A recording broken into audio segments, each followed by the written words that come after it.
Hello students, this is class 10th and today we will start our chapter 1 real number. This is chapter 1 of your book NCERT. यहाँ पर आपको 4 topics cover करने हैं. Euclid's division algorithm जो कि exercise 1.1 में cover किया जाएगा और दूसरा टॉपिक है फंडामेंटल थ्योरम ऑफ अर्थमेटिक जो कि एक्सरसाइज 1.2 में कवर किया जाएगा और तीसरा टॉपिक है प्रूव इर्रेशनैलिटी. यहां पर किसी भी नंबर को इर्रेशनल कैसे प्रूव करेंगे इस प्रोसीजर को हम सीखेंगे और ये एक्सरसाइज 1.3 में ये टॉपिक कवर होगा. और फोर्थ टॉपिक है revising rational number and decimal expansion. इस टॉपिक को हम एक्सरसाइज 1.4 में कवर करेंगे. तो सबसे पहले हम एक्सरसाइज 1.1 का इंट्रो पार्ट करेंगे, इंट्रोडक्शन देखेंगे, उसके बारे में पहले जानेंगे, फिर हम एक्सरसाइज पर आएंगे. तो चलिए पहले हम फर्स्ट टॉपिक कवर करते हैं. हेडिंग दे दीजिए यूक्लिड्स डिवीजन एल्गोरिथम.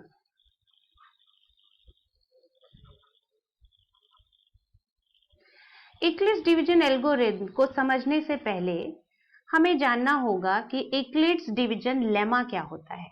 तो अभी आप हेडिंग दीजिए यूक्लिड्स डिवीजन लेमा.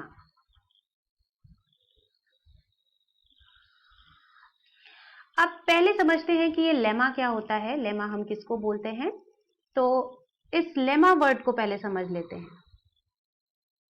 ठीक है, देखिए किसी भी मैथमेटिकल स्टेटमेंट को प्रूव करने के लिए हम जिस स्टेटमेंट का यूज करते हैं जो ऑलरेडी प्रूव्ड है उसको हम लेमा कहते हैं. मतलब अगर ऑलरेडी एक मैथमेटिकल स्टेटमेंट को प्रूव किया जा चुका है और उस प्रूव्ड मैथमेटिकल स्टेटमेंट का यूज हम किसी और मैथमेटिकल स्टेटमेंट को प्रूव करने के लिए करते हैं तो ऐसे स्टेटमेंट को हम लेमा बोलते हैं.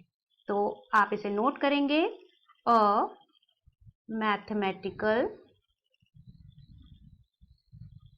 Statement which is already proved and used to prove another statement. ठीक है, तो ऐसे स्टेटमेंट को हम लेमा बोलते हैं. इसको और क्लियरिटी से समझने के लिए हम एक एग्जाम्पल लेते हैं. अब पहले देख लेते हैं कि ये यूक्लिड्स डिवीजन लेमा होता क्या है. तो पहले हम इसकी डेफिनेशन लिखते हैं, फिर मैं इसको एग्जाम्पल से आपको क्लियर करूंगी. सो गिवन, अगर हमारे पास दो पॉजिटिव इंटीजर हैं, गिवन टू पॉजिटिव इंटीजर्स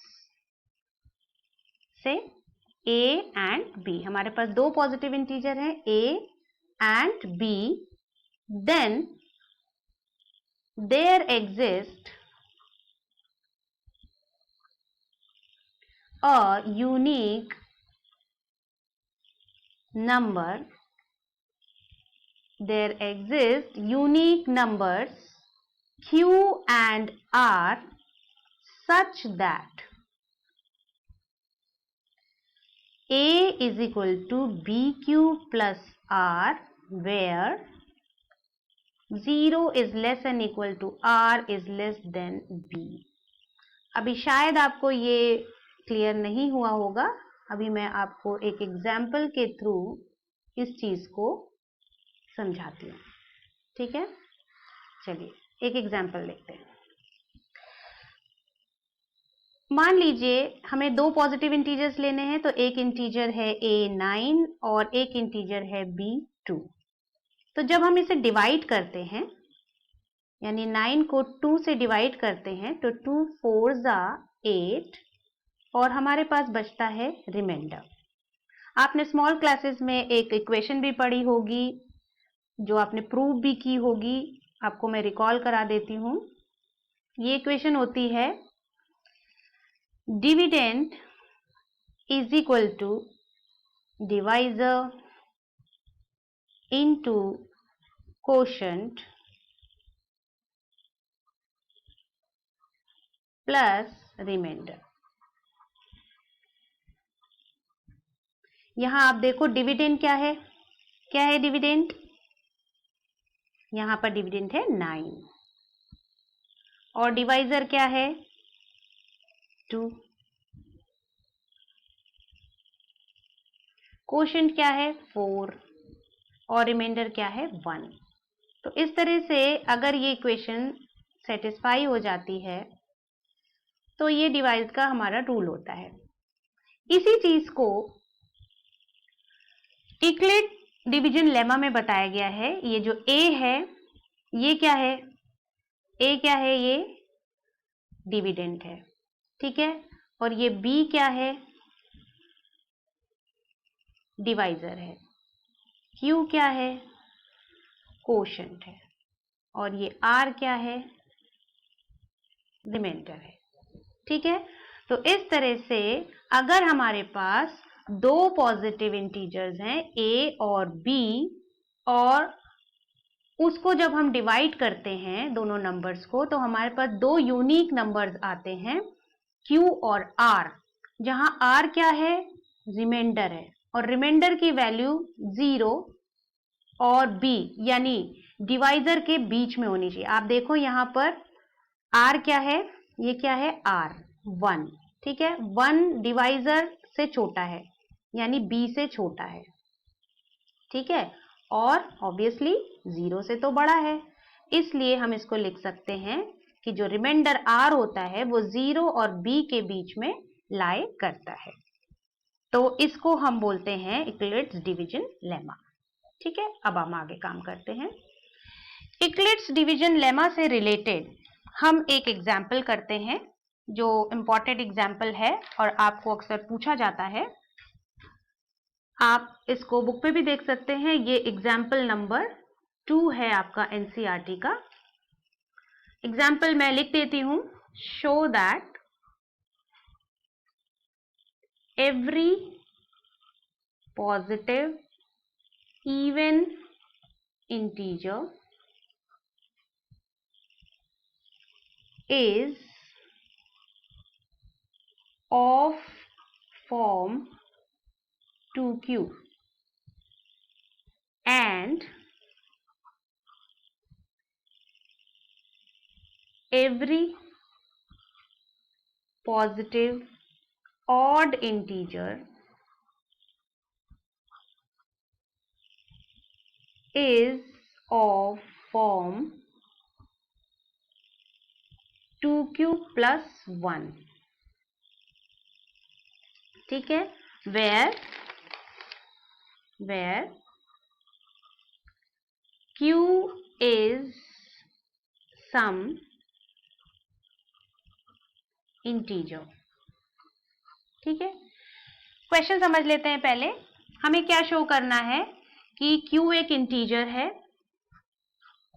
और अगर q एक इंटीजर है तो हर एक इवन पॉजिटिव इंटीजर के लिए वो 2q फॉर्म में अवेलेबल होगा और हर एक ऑड पॉजिटिव इंटीजर के लिए वो 2q plus 1 फॉर्म में अवेलेबल होगा। तो जैसा कि हम जानते हैं, इसको अब हम कैसे सॉल्व करेंगे, आपको कैसे ये शो करना है ये आप समझ लीजिए। आपने समझ लिया कि हम इसको, क्वेश्चन क्या है ये क्लियर कर लीजिएगा। हमें एक पॉजिटिव इंटीजर दिया गया है q और हमें इस q पॉजिटिव इंटीजर को 2q फॉर्म में ये शो करना है कि ये इवन इंटीजर होगा और 2q plus 1 आता है तो वो एक ऑड इंटीजर होगा, ऐसा हमें शो करना है। तो हम इसको देखते हैं हमें क्या करना है। एज वी नो, हमें अभी हमने बात की थी यूक्लिड्स डिवीजन लेमा की, तो पहले हम लेमा लिख लेते हैं। As we know from Euclid's division lemma, क्या हमें पता है, A is equal to BQ plus R where R lies between 0 and B, ठीक है। तो यहां पर क्योंकि आप देखो Q जो पॉजिटिव इंटीजर है उसके साथ ये 2 है और यहां भी Q के साथ ये 2 है, इसका मतलब क्या है कि वो इक्वेशन में 2 डिवाइजर है और डिवाइजर को हम किससे डिनोट करते हैं? b से। दैट मीन्स क्या हुआ, यहां पर b क्या हो गया? 2 है, ठीक है। और a कुछ भी हो सकता है, एनी पॉजिटिव इंटीजर, ये कुछ भी हो सकता है। आपको ये क्लियर हो गया कि हमने b यहाँ 2 क्यों लिया है? क्योंकि हमें 2q प्लस 1 ऐसा प्रूव करना है, तो 2 के कोफिशिएंट में जो नंबर होता है वही डिवाइजर होता है, तो 2 यहाँ पर हमारा डिवाइजर है। तो अब हम अगर देखें तो हम b की वैल्यू अगर यहाँ पुट कर देते हैं तो हम इक्वेशन को लिख सकते हैं a is equal to b q plus r में अगर हम b की वैल्यू पुट करें तो हम लिख सकते हैं a is equal to 2q plus r, ठीक है। जहां पर r, आपको क्या पता है कि जो r है वो 0 और b यानी 2 के बीच में लाई करता है। यहां से देखिए ये चीज यहाँ पे लिखी हुई है, यहाँ b2 है, इसलिए हम लिख सकते हैं 0 to 2। अब अगर r 0 से 2 के बीच में लाई करता है तो r की वैल्यू या तो 0 होगी या फिर 1 होगी, ठीक है। तो इन दोनों वैल्यूज से हम देखते हैं हमारे पास क्या रिजल्ट आता है। पहला केस है कि अगर r 0 होता है तो अगर हम अपनी ये इसको हम इक्वेशन नंबर 1 दे देते हैं, r 0, तो फ्रॉम 1 हम क्या लिख सकते हैं? a is equal to 2q plus 0, sorry 0, यानी क्या आएगा answer? a is equal to 2q। 2q क्योंकि ये डिविजिबल है 2 से, तो ये कैसा हो गया? इवन नंबर हो गया, ठीक है। अब हम सेकेंड केस लें कि अगर r इज इक्वल टू 1 है तो फ्रॉम 1 फर्स्ट इक्वेशन से हम क्या लिख सकते हैं? a is equal to 2q plus 1, ठीक है, जो कि एक पॉजिटिव ऑड इंटीजर है, ठीक है। इस तरह से हमने प्रूव कर दिया कि अगर एक q पॉजिटिव इंटीजर है तो उसका जो रिमाइंडर है वो 0 से 2 के बीच में लाई करेगा, और अगर हम r इज इक्वल टू 0 लेते हैं तो वो एक इवन नंबर होता है क्योंकि वो 2 से डिविजिबल है, और अगर हम r इज इक्वल टू 1 लेते हैं तो वो a is equal to 2q plus 1, जो कि एक स्टैंडर्ड पॉजिटिव ऑड इंटीजर का फॉर्मेट है। ओके, तो आज के लिए इतना ही, इसके आगे का काम हम नेक्स्ट वीडियो में करेंगे। Thank you.